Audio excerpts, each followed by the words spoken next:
আজ দুপুরে এত সুন্দর একটা নিরামিষ থালা পাবো সত্যি কখনো ভাবিনি, তাই ভাবলাম এই মুহূর্তটা তোমাদের সাথেও একটু শেয়ার করি। গুড মর্নিং বন্ধুরা, এখন গেছে রাস্তায় দুধ আনতে ঘোষের কাছে। সকালবেলা 9টার দিকে ঘোষ আসে। দুধ আমাদের এমনিতে জোগান নেওয়া হয় প্রতিদিন বিকেলবেলা। মা যেহেতু সকালেই পুজো করবে তাই সেখানেই গেছে দুধ আনতে। তো তোমরা সম্পূর্ণ ভিডিওটা দেখতে থাকো। আমি এখন সকালের জল খাবার খাবো, সেই মুড়ি। আর এই যে দেখছো কাঠবাদাম, এটা সকালবেলা খাই আমি, রাতে ভিজিয়ে রাখে মা। আজকে শুধু মুড়ি, শশা ফুরিয়ে গেছে। গতকাল হাটে গিয়েছিলাম, শশাই পাইনি। মা এখন ঠাকুর পুজো দিচ্ছে, এরপরে যাবে শিবতলা পুজো দিতে।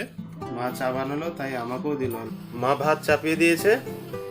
আর এই দেখো আজকে এই লাল লাল টমেটো দিয়ে হবে টমেটোর চাটনি। এখন স্নান করব, মায়ের রান্না হয়ে গেছে। স্নান করে চলে এলাম খেতে।